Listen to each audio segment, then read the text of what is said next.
I got a question. Because to all the Arsenal fans, especially Gal, yeah. If you lot draw or lose, are you Arteta out? No. Don't ever ask you that. Arteta's opinion is very simple. Arteta deserves to stay in the job for what he's done over last season, etc. His contract expires in 2025 in my eyes. You do not renew that man's contract unless he wins the Premier League or Champions League. So I'm Arteta in, but don't extend. Because I'm hearing reports that he's extended his contract and all this stuff. I don't understand it. Until he wins the Premier League or Champions League, that gives him this season.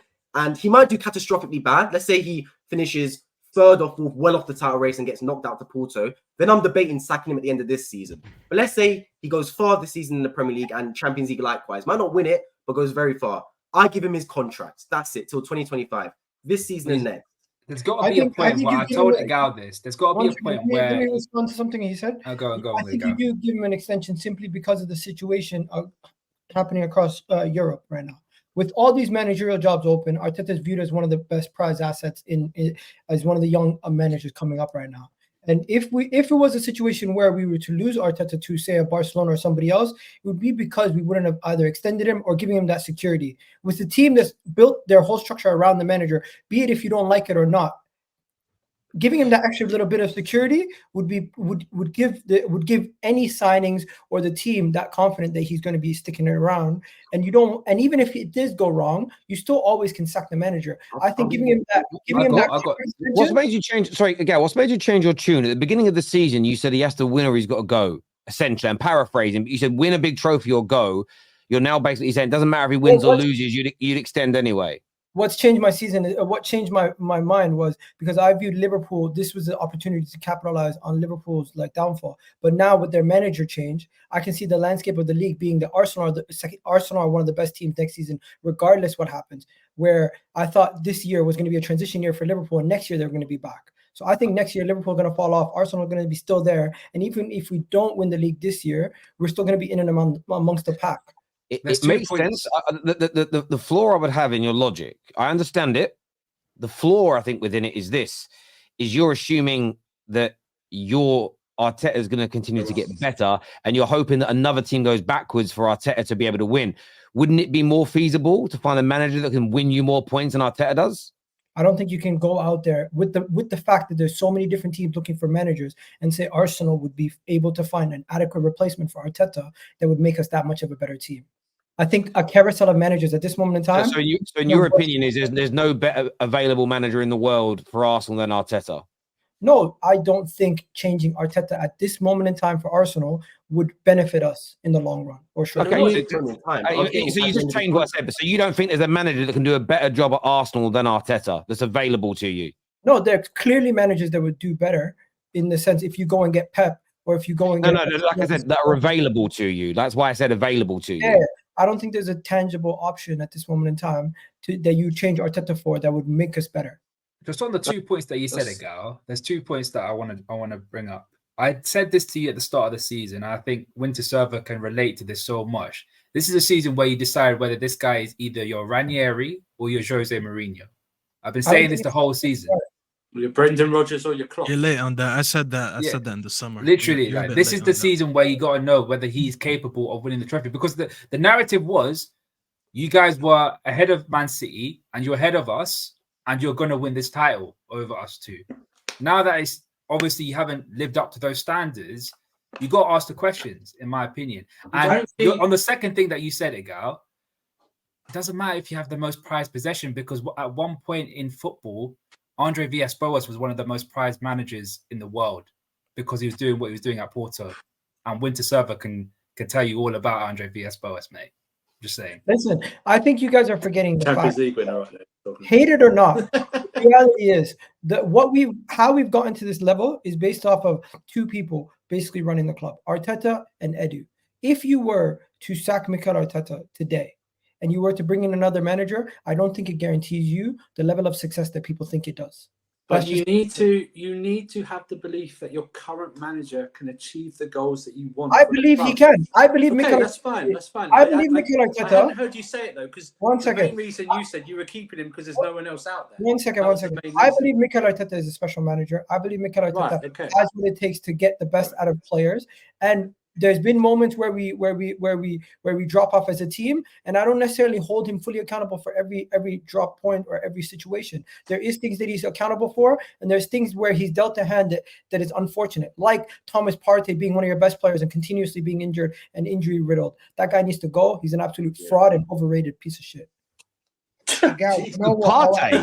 You're talking about Partey. Yeah. Hang on, sorry. Why are you calling Partey? What? You love that guy. Why are you talking about him like that for? Bro, I'm I'm annoyed right now. I'm annoyed He's right now. injured again. So let me be. But the reality of the situation is that guy, I told you guys in the summer, we need to get rid of him and bring somebody else in. I didn't care if it was Douglas Luiz. I didn't care if it was Romeo Lavia. I didn't care because right now we find ourselves in a situation where one of our highest paid players has been injured for majority of the season, missed 5 games. I shouldn't have said what I said right now. I'll call him a piece of shit. But regardless, you get what I'm saying. I'm just annoyed. I'm just annoyed. You know what it is? How can you be one of the most senior players in this team continuously injured? Because guess what? Injuries is partly luck, and another part is how you recover and try your best to come back from that injury. And how is this guy constantly getting injured as a professional? Like I get it. These people are injury prone, but even injury prone players can get themselves back to a certain level. And it's just really irritated me because I found out they used to do it. Igal, I'll defend you with the Arteta thing. I think you guys have to hold on to him. And the reason why I say that is he is trying to challenge against 2 more experienced managers with probably better squads. One of them definitely has a better squad. With probably better squads. One of them we know is leaving, and the other one could leave very soon as well. Getting rid of Arteta, you don't know who you're going to get, and it could all fall apart. This doesn't make sense. Where if those other 2 managers leave, that could be your time to pounce. And I think that's what United fans are looking at right now as well. I know some that I speak to, we're looking at when those 2 leave, we need Ineos to get it right now. If they're not going to get it right, just unofficial. There's a risk to that though, because at the same time, you just mentioned yourself, if Ineos get it right, then you guys are coming back to the fold. And let's not sleep on. But also there's another team that we're talking about. Yeah, I think sticking with Arteta. But what I'm saying is, isn't it? Carry on backing this manager. It's a gamble either way. Because there has to come a point where thinking he's a special manager, but he doesn't win anything or do anything special, where you move on from him. There's also, and it holds logic. It stands up that if you replace him, you theoretically could go backwards. It may not work either. But there comes a point, and I suppose, and every Arsenal fan is going to have a different limit to when this is. That's why it's about opinions. Some wanted him gone 4 years ago. Some it will be if he doesn't win this season. Others will look at the available managers and say, well, actually, I think, I don't know, Alonso, and I think, who else is Almiron are too much of a risk bringing them in. So therefore, I'd rather stick with what we've got. And I think if you're in the title race till the end of the season, whether you win it or not, if you finish a handful of points at the top, then it means a lot more sense. If you lose this weekend, though, and you end up finishing 5th this season, Igal, surely your mind would change then. Yeah, because at that point he would have not met the minimum expectations of the club. I'm just so confused. Is it he didn't meet the objectives, or is it there's so much change going into next year between all the managers in Europe, so let's not change ours as well? No, but you need standards. Like he needs one. 1 second, Staffy. There is a middle ground, and I'll tell you where that middle ground is. The middle ground is how we finish from now to the end of the season. If it is a capitulation to the point where you can see clearly that the manager cannot do anything with this team, what would happen was we would somehow finish below Tottenham, somehow finish below Manchester United, Man City, Liverpool, and Tottenham. And in that case, if there's a 4th team that finishes above us, that at that point our squad is not that bad to the point where we can finish to that level. Even from now to the end of the season, even though I back the manager fully and I believe that he's the right man right now, he can do things like have us drop off to the level where teams that are not even close to our level start finishing above us in the league. That's where you have to start questioning the manager. At this moment in time, I don't see that happening. Hence why, in your hypothetical, I'm giving you guys this answer. But the reality is, if there was a situation where we finished 5th, I don't think he would be in the job minimum. Yeah, but Yeah. that has nothing to do with the managerial shift in the summer, and I'll tell you why. What you just said, and please correct me if I understood you wrong. If the manager capitulates this season, we have to get rid of him. If he does well, he competes for the league, he wins the league, we'll keep him. Well, that was obvious anyways. That has nothing to do with the manager shuffle anyways. Of course, I know if Arteta wins the league, he gets to stay one but more that year. had to do with If he my change. capitulates as a That had to do with my stance changing slightly. That's what it is. I just don't think it impacts it anyways. Like if you're scared of a manager I shuffle think anyways, I think Klopp leaving impacts the window of opportunity for Arsenal to win league titles, and I think and I think it positively impacts that. So for me to now say I want to stick with the manager who I believe got us to this level, and I think they can get us over the line, rather than go into a carousel of managers like I've seen Manchester United do and other clubs do, I think it's logic behind it. The only bit of that I disagree with is I think I'd be more worried about your club if you think they've built a plan that's all based on the manager as opposed to a club-centric plan that can live on beyond him. If you think the club-centric at this club, Terry. What sorry? Who is running the club? This club-centric. Edu is basically equivalent to Arteta. He's not his boss. Okay, so this is what happens in any. I'll give you an example how most organizations in the world work, and football clubs structure themselves this way. If we all work for the same company and 3 of us leave and then 3 new employees come in, let's just say the company is Greg's, the bakery. Greg's are not going to suddenly change their whole entire business plan because 3 senior people leave. Their identity will remain. There'll be subtle changes. I don't believe Liverpool, when Klopp leaves, are going to go for a complete overhaul of who they scout, what types of players. I think they will. Everything changes. I think they will. I think if Klopp when Klopp leaves Liverpool, I don't think they will. I think there'll be changes, but I think there'll be, and they may do this, but I think they'll be wrong to. I think what they'll look for is what fits what we have built the closest, because Terry, that is how successful teams are built. You're never going to get a Fergie anymore or a Wenger that stays 25 years at a club. But what a lot of the European teams did in that same time period is they built these club-centric models, which is what Manchester City have done.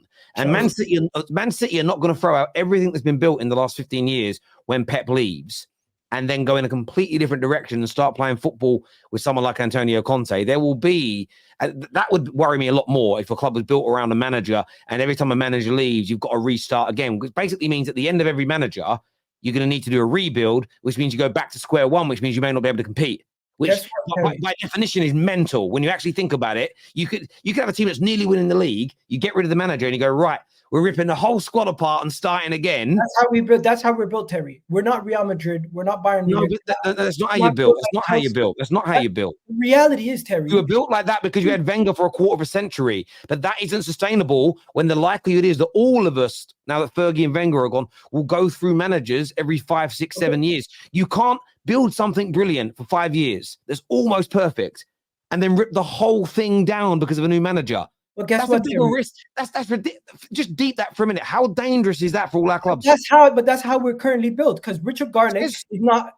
I'm telling you, based on what I'm looking at Edu as an equivalent to Arteta, who basically they work together to try to get targets. I'm looking at Richard Garlick as the guy who just goes and gets the signings and the paperwork's done. I'm looking at the fact that Vinay is out the door and they don't have like a chief that's leading that department at this moment in time either. I'm looking at the main person who's actually supposed to run everything, which is the owner. Do you have a philosophy?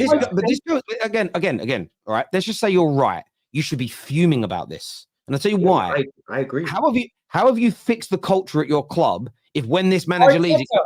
Hang on a minute and let me finish my question. Because I'm not saying you're wrong. You're missing my point, I think. It is concerning.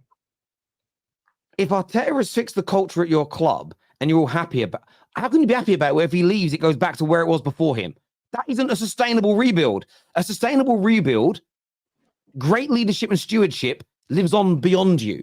And this is, again, that's why I don't think Arsenal are going to make that mistake. I don't think Liverpool are going to make that mistake. I think you're trying to building a model which will live beyond your manager. And if that isn't what you're doing, you guys should be protesting every single day. Because essentially, if Arteta don't win a major trophy, you've wasted the best part of £1 billion for a new manager to come in, sell it all, rip it down and spend £1 billion to try and get back to the top.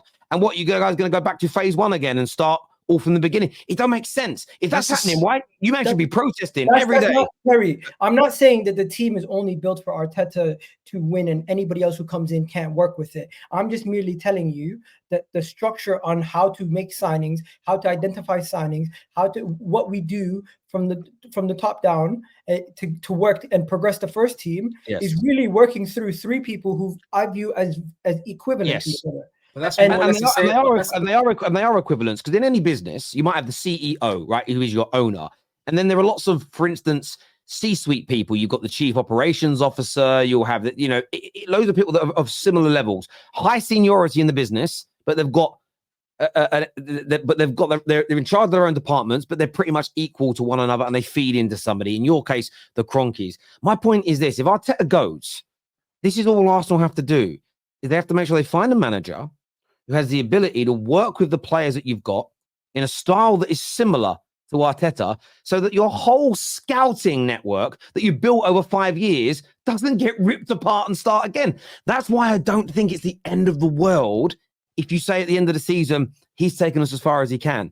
I get it is if you think the club is going to tear every shred of the rebuild up and start again from scratch. I agree with you. It'd be stupid to get rid of him. By that logic, you should pretty much stay with the manager until it's all fallen apart.